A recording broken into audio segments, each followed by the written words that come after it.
This is a Squiz podcast. We're your shortcut to being informed.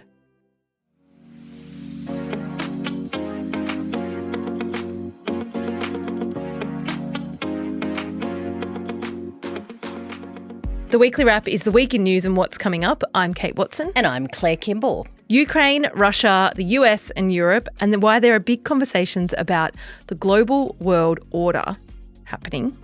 That's off the top of the podcast, Claire. Just a couple of little things. We're going to talk about Whyalla and steel, the rates cuts this week as well, interest rates, and the ASIO threat assessment. Germany's elections are on this weekend, so that'll come up. But let's start with a big breakthrough announced this week for melanoma. It's a good way to start.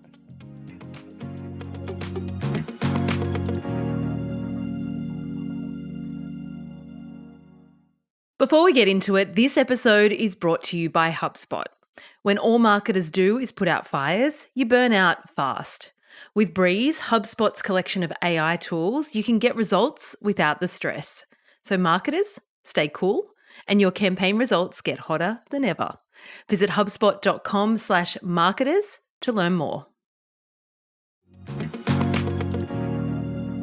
Claire, as we said, there was a big breakthrough announced this week for melanoma. The word cure was thrown around. Yeah, these are the results of a trial that was led by last year's co-Australian of the Year, Professor Georgina Long.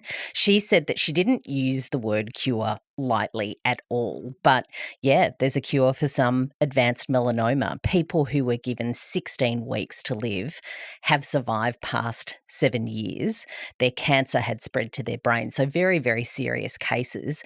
Long says that they're now cancer-free. Yeah, I talked to her partner at the Melanoma Institute, Richard Scollier, last year on our Newsmakers series, and the research being done here using immunotherapies is how they've tackled it. It allows our bodies to deploy our immune systems to fight cancer.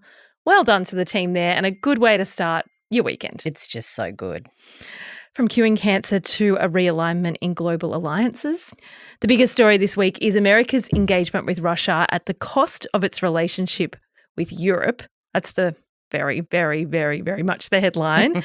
When we talked about what should be the lead this week, we thought the potential upending of the world order would be a good one to start with. And we're not being sensational either. We don't really do that. No, it is that big. So the key issue in the middle of all of this is Russia's war on Ukraine, which is about to hit its 3rd anniversary, and President Donald Trump's promise to bring that to an end. Yeah, Andrew and I talked about this in last week's weekly wrap, but it's moved on again as there were meetings held about how the war might be ended between US and Russian officials. As it seemed to be where it was heading last week, Ukraine wasn't part of those discussions, though. Yeah, and this is really new because the Biden administration's approach to this has been this sort of rule that there haven't been discussions about Ukraine without Ukraine being at the table. That was their guiding principle. But the Trump administration has had a really sort of different approach to this, and Zelensky is not happy about it. No, Volodymyr Zelensky being the leader of Ukraine, of course, he's complained publicly. He said while he has respect for Donald Trump, he's living in this Russian disinformation bubble. They're his words. Trump then called Zelensky a dictator without elections. That was pretty startling to many because the guy who Trump is saying nice things about is Russian President Vladimir Putin, who is arguably a dictator. Yeah, so if you want to get into some sort of discussion about free and fair elections, also when it comes to Putin, eliminating your enemies and changing the rules so that you can stay in power, it's definitely Putin that you can point fingers at. But it's true that Ukraine hasn't had an election for a while, and that's because Russia's invasion made them impossible to hold. They're under martial law, and they're not able to hold elections, is Zelensky's point. And the general consensus has been, when it comes to the people of Ukraine, well, okay, Volodymyr Zelensky, you're the president, let's just keep on going. And it's been an issue that they've talked about quite a bit there. But none of that is actually the point. The point is how this whole mess might get resolved. So let's get to that. For the war to end, Putin says the level of trust needs to be raised between the US and Russia. That's because the US has been a major supplier of financial and military aid to Ukraine over the last 3 years. It wasn't that long ago we were talking about Ukraine being given permission to use US long-range missiles on Russian targets, for example. Yeah, and as we've referred to as well, Trump has a very different view of Putin to the rest of the world's leaders. Trump sees him as someone to get along with in order to settle some of these things, even if it means giving in to some of his demands, like giving Russia some of Ukraine's territory. And that's what's on the table and why Zelensky and European leaders are really worried about it. Yeah, so I guess to 2 points. Number one, they don't have a seat at the table making these decisions, Ukraine. They're not there in these discussions. And two, for Europe, its concern is that sort of an emboldened Putin is not a good thing for their security as well. Yeah, and just on that Europe question, the really big thing to point to is a speech that was given by JD Vance last weekend. He's the vice president, of course, of America. That was at the Munich Security Conference that was last weekend. It was attended by top-level politicians, diplomats, analysts. It's quite a notable conference, that one. And they had gathered expecting Vance to give this sort of speech that was an outline of Trump's sort of vision for Ukraine and also what they were thinking about Europe and this sort of defence, how they were going to stand with Europe, as Biden had done, to sort of rally against this Russian threat. So they got something very different to that. Yeah, so what they got was a speech about how America's not into European nations ignoring the will of their people, overturning elections, ignoring religious freedoms, and not acting to halt illegal migration. There's a lot we could get into there, but we'll leave that part of it there broadly. That's what the speech was about. The quote to note, perhaps, is, "The threat that I worry the most about vis-a-vis Europe is not Russia, it's not China, it's not any other external actor, and what I worry about is the threat from within." This is JD Vance's words. "The retreat of Europe from some of its most fundamental values shared with the United States of America." There is commentary piece after commentary piece and podcast after podcast that has been released in the last week or so, really zeroing in on the last of that, that JD Vance, speaking for Trump is what they're assuming, was signalling that they're really worried about Europe and that perhaps Europe isn't aligned with America anymore. So it's been interpreted as this really big change. It's huge because the settled order of things is that how we go as a world, democracies in Europe, in America, in Asia all stick together. And then we've got China, Russia, Iran, and North Korea.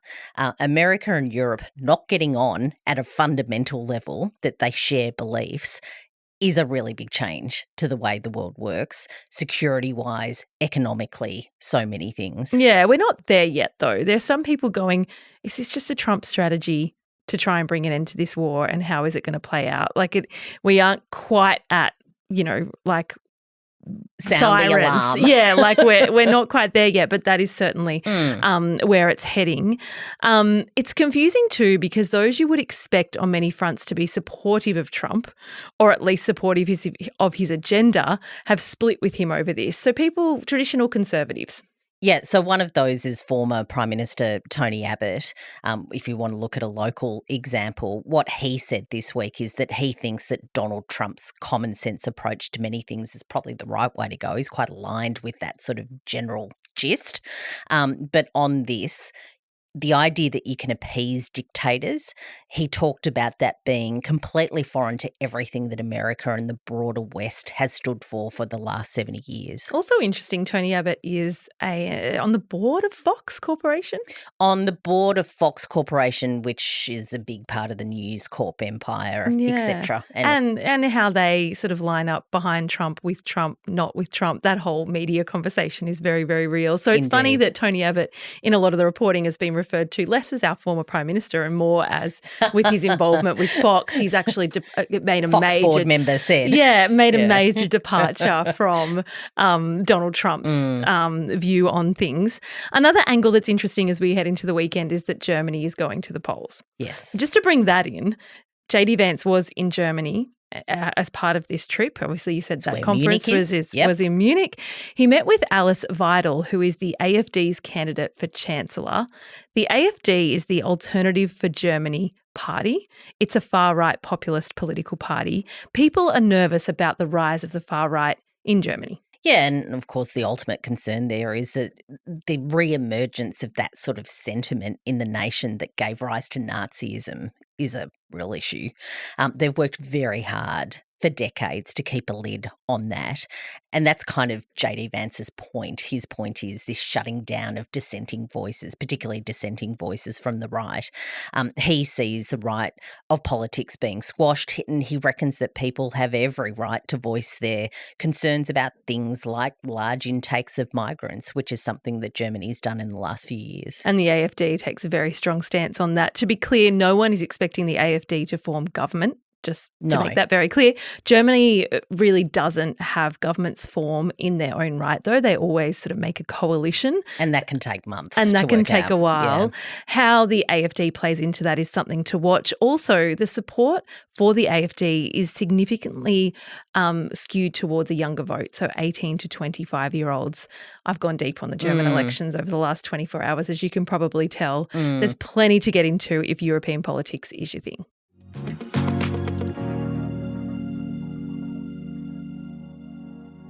Other news stories, Claire. Whyalla and the steelworks first up. This one has history. It's quite a saga. It's quite a saga. If you wanted to get into this sort of cross-politics corporate sagas, this is definitely one that's been going for quite some time. But first, for people who don't know a lot about Whyalla, it's a town of about 22,000 people. It's about 4-ish hours from Adelaide. I say 4-ish because, well, we say 4-ish because sometimes when people actually live in the area, they then email us saying, don't listen to Google Maps, it's actually 3.5 hours, or it's actually 6 hours sometimes, or, you know. Yeah.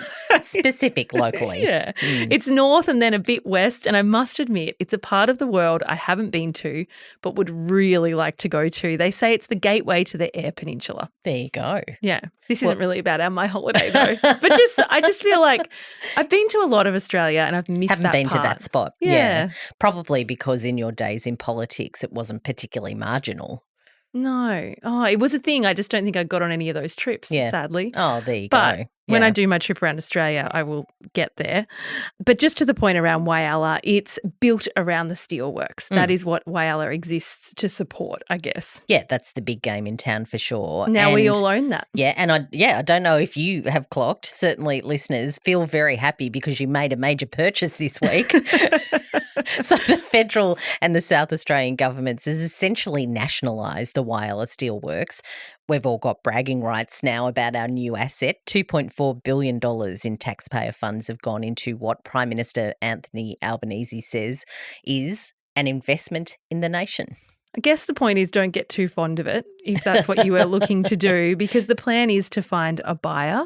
For now, the governments will ensure the steelworks keep operating and see staff and creditors paid. Businesses close all the time. The question people will have in their mind is, why do we need to save this particular thing? Yeah, why does the government swoop in and pay out for this one? It's a national capacity thing, and by that I mean the government reckons that it's really important that we have the ability to make steel in this country. We dig up a lot of iron ore. A lot of that gets shipped off to China where they make steel out of it. But we have this one plant. It's the only fully integrated steel-making enterprise in Australia. It produces slabs, billets, hot-rolled structural steel and rail products. Do we need to know what a billet is? I can tell you what a billet is. You went deep on the German election. I said, do we need to know? Probably not. Okay. Long bars of steel? Long bars of steel. You melt them down and you make steel, like metal things out of it. Okay. There you go. Again, people listening who actually work in this area will be like, going, oh, God. Oh, my God. So this all came to a head this week when the South Australian Premier, Stephen Malinowskis, put its owners, who are GFG Alliance, into administration. That's a company run by a bloke named Sanjeev Gupta. His story adds a lot of weight to the baggage here. Yeah, and the short story about him is that he's a wealthy Brit. The business model of GFG Alliance is to buy B-grade assets cheaply. So the Whyalla Steelworks, when he bought it back in 2017, it was really struggling. So a B grade asset, not one that's really shooting the lights out, something that's in a bit of trouble. And they used a lot of debt to do that. And the idea is you sort of use the cycle. Of course, commodities like iron ore has a whole cycle. So there's financial advantage in doing it at a certain time. And that's their whole model to make money. The making money bit has been a bit difficult at Whyalla Steelworks. And most recently, the big problem is the big furnace malfunctioned in March last year. Do you know more? Because my obvious question is, like, do you know more about why it's so unsuccessful? It takes a lot of money to invest. And when you're someone like Gupta who just wants to, sort of buy it cheap and sell it for a lot more, to invest in something like a furnace, it's a major investment. The frustration has been they haven't upgraded that. All the debts have racked up. People in town haven't been paid, and that's an issue. So that's why Malinowskis has decided we have to do something about this. Because we do have to produce steel. And I mean, looking at the news reporting and looking at the locals talking about, oh my God, thank God this has come to a head. This has been hanging over us for so long. For many people listening, there will be a clip running through your head of Craig Emerson, who was Trade Minister at the time, back in 2012, singing Whyalla Wipeout, actually.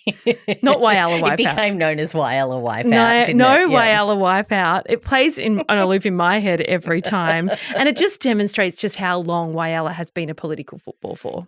Yeah, so that whole episode harks back to that time in 2012 when Tony Abbott, and we get to mention him twice in 1 week, he was the opposition leader. He was campaigning really quite heavily about Julia Gillard's carbon tax, and it was used, the Whyalla Steelworks, as one of those things that would go under if the carbon tax was put in place because it just wouldn't be profitable. It wouldn't work. So Craig Emerson, he was the trade minister, as you say. He trotted out. He called a press conference in Parliament House and trotted out and sang this song. He sang a song so badly. I mean, we're only talking about it because it is. If you haven't seen it, it is worth a watch. The tune of Skyhook's horror movie is quite catchy anyway. To reform it into a weird political sort of little tune, little ditty was quite something. And it's doing the rounds again this week, of course. So if you've seen that, that's what that's about. Rate cuts. Rates. I thought there wouldn't be a rate cut. There was a rate cut. I was wrong. Let's all move on. If we had been in the office on Tuesday, I would have done what we used to do way back in the day when I worked in Parliament House, which was have a sweep on interest rates. And you get to put your dollar in and work out who thinks that there will be a cut, who thinks there'll be a hold, who thinks there'll be an interest rate rise. I would have lost money. How fun was that? You would have lost. I would have lost. They did cut interest rates, of course. The lay of the land is that rates are at a 13-year high. We haven't had a cut in 4 years. The most helpful thing I read on this, Claire, was a piece in the Australian Financial Review by Michael Reid. He basically summed up just how much pressure was on Michelle Bullock, the RBA governor, to cut rates. So much pressure. So Labor politicians were cheerleading for a cut. The RBA is an independent body, and usually what happens is the RBA is off limits from lobbying, particularly from elected officials. They're left to do their work, but lots of calls, also calls from the big banks. So Westpac chief Anthony Miller, also the Commonwealth Bank boss Matt Comyn, they were cheerleading for a cut.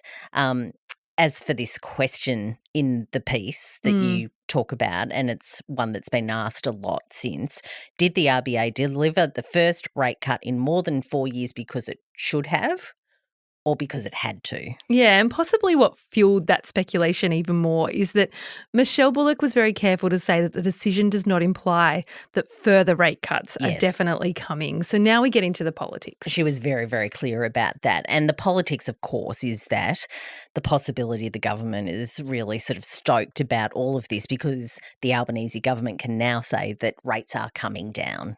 Not that they will, not that inflation is getting under control, but that the RBA has cut rates and that's due to their working of the economy. That's certainly what the Albanese government will claim. Important as we head into an election period. And I think I read on average, if you're looking at sort of a $500,000 mortgage, you're probably getting 90 $90, $100 savings in interest. Not huge as far as the household budget across a month, I guess. No, and stuff's still expensive, including homes. So there are plenty of people who won't see a cent of this also, of course, because they don't have a mortgage, because they can't afford to have a mortgage. As for the coalition, they just wanted to remind people there have been 12 rate rises under the Albanese government. It's all very predictable. I think you've called it out there. I reckon I can see, as part of these ads that we're going to be bombarded with, 12 interest rate rises under the Albanese government. The first one was under the coalition government. The first one was under the coalition government, but the next 12. As I said, it's predictable. Yeah, it is. It really is. And look, Albanese, I guess, when you look across the commentators from the political spectrum this week, what they are generally unified on is that Albanese hasn't really got a good answer to people's real-world experience, that they are paying a lot more for stuff at the moment, that their cost of living is really high and that the pressure is really high. Of course, interest rates might be coming down, but high prices are baked in now. So one rate cut really doesn't make up for how far backwards people have gone.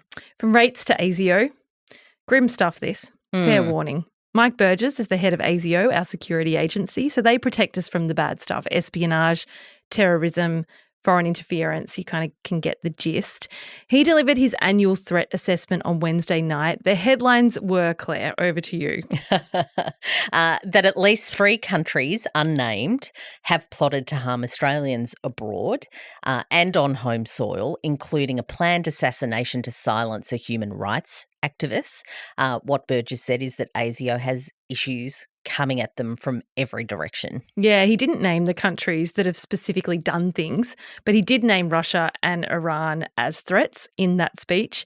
He also explained how the nature of terrorism has fundamentally changed. So extremists are now self-radicalising more quickly than they ever have done before, operating as lone actors as well, so they're unknown to authorities, increasingly involving minors with a median age of 15. It's so young, isn't it? It's so young, showing diverse motivations beyond religious extremism. I think he said that it was only about 15% of those that they've identified are motivated by religious reasons. And I know I certainly think, when I think about this space, I think about religious extremists. No, it's mainly young people online getting radicalised, where it used to be a problem when people were influenced sort of by an extreme view of that their family had or their background.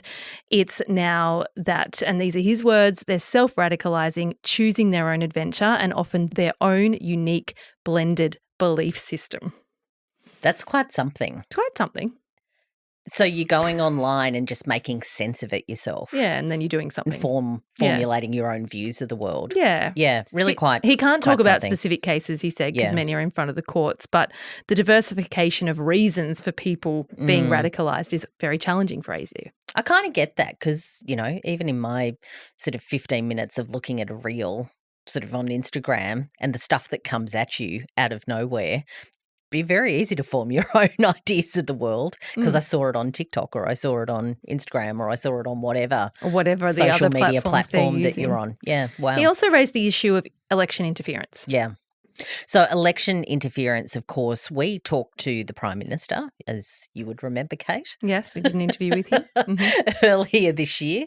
Can't believe we're saying earlier this year and it's already, you know, sort of February. It feels like a million years ago, but we did speak to the Prime Minister and he called that out as well. Let's play that grab, actually.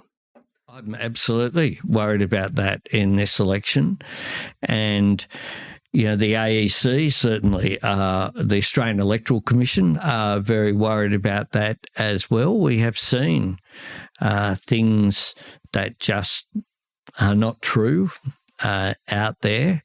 I think we need consistently to have a discussion about technology, the way that it impacts on society and how governments can either regulate or how we deal with that.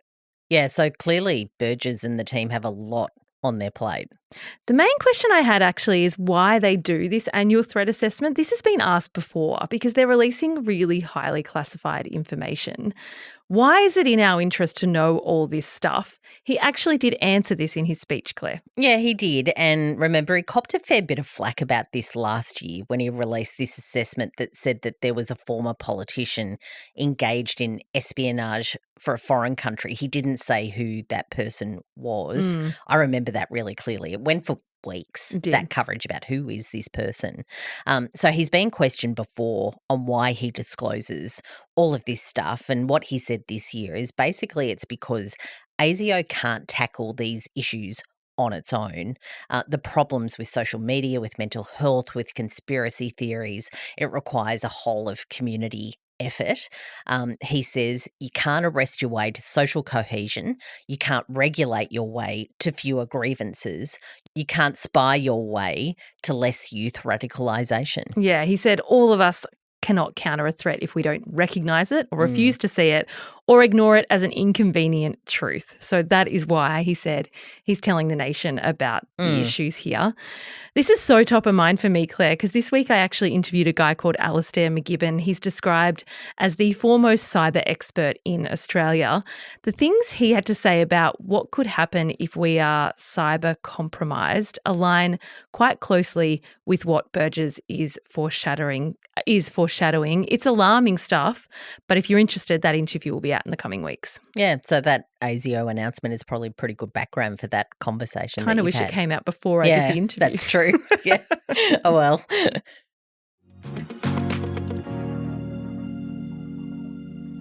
A message now from HubSpot. It takes a lot to grow your business. You've got to attract audiences, score leads, manage all the channels. It's a lot of long days and late nights. With Breeze, HubSpot's new AI tools, it's never been easier to be a marketer and nail your goals fast. That means pretty soon your company will have a lot to celebrate, like 110% more leads in just 12 months. Visit hubspot.com/marketers to learn more.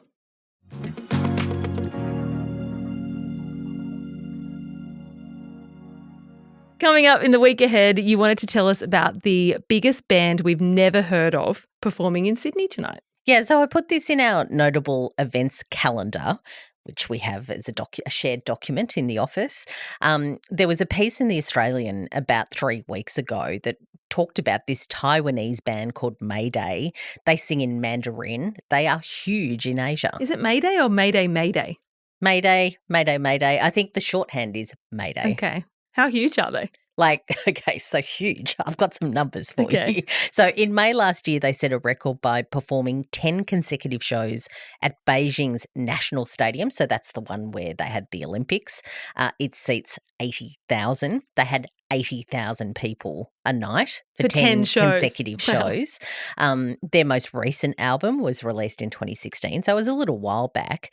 In 2017, sales of that album saw them in the world, like the top performers, right in that list of top performers, not top, but in that really sort of rarefied air of hundreds of millions of digital sales, particularly in Taiwan and China, like 200 million in that year. I did jump online to see if you could still get tickets. You can. If you want to go. I probably don't.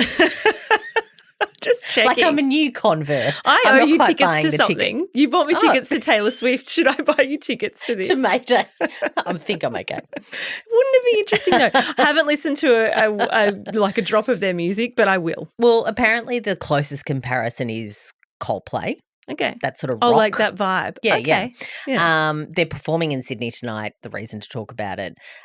They are the first Mandarin... You're still going. They are the first... Just to tell you why, they're the first Mandarin-speaking rock band to headline at Sydney's Accor Stadium, which, of course, is the Olympic Stadium at Homebush. Okay. Are we done? I'm done. Okay. When we know a lot more about Mayday. Go forth and tell people about it. Yeah, there's probably people listening who are going who are like, thanks for letting people know this is a really big deal.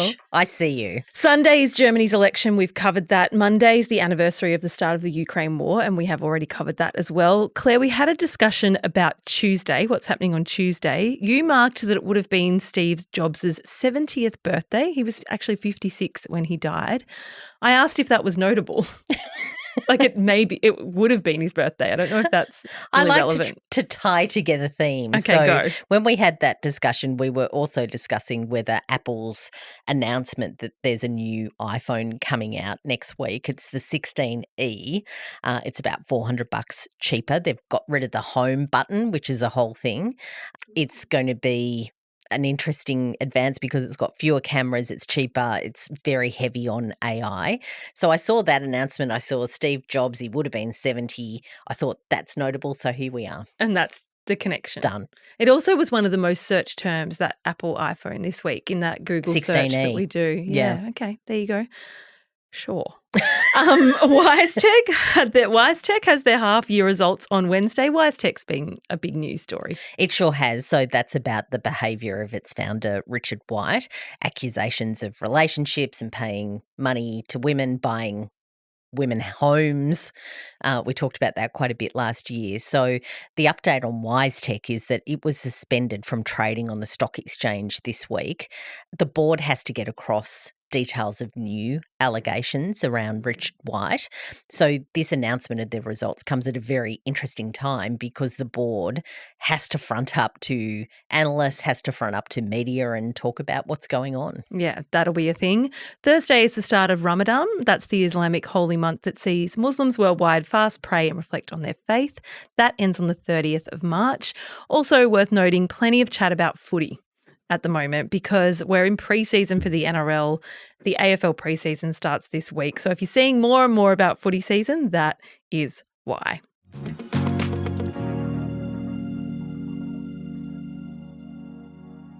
Recommendations, Claire. I'm reading Elon Musk's biography. I mentioned to you. I mean, he's just obviously a fascinating and important character at the moment. And I'm learning a lot. Tell me, I reckon the most interesting thing I know about Elon Musk is this sort of fundamental belief that he thinks life on Earth is going to end. Haven't got to that yet. Yeah. So it's written by Walter Isaacson. It's quite like it's a number of years old now. I'm kind of at his upbringing in South Africa. Gotcha. And how he moved to Canada. Yes. I didn't realise. And then to the US. And the very early success he had. And also just his character is probably the reason why I'm reading it because I think understanding him more broadly is quite interesting. I'm at his first marriage. Yes. So okay.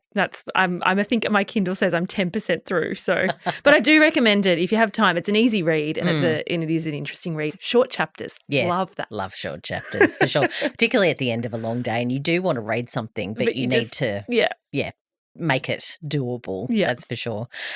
Conclave, I watched that movie last weekend. It's part of this sort of brave new world, I think, where it is still in cinemas, but it's also available on Apple to rent. Right. When you rent it, you're not paying $6 for it like you do sort of releases that have come out of cinema onto streaming. You're still paying basically the price of a ticket. $35 or something. $24 I think it was, something like that. So I decided to give that a go because I really wanted to see Conclave and I was in my tracksuit pants and I wasn't going anywhere on my own to the movies to go and see it. So Conclave, really enjoyed it. It's the papal fictional story about a pope dying and the election of a new one and all the politics involved in that. Really enjoyed it. I don't know that Catholics necessarily would.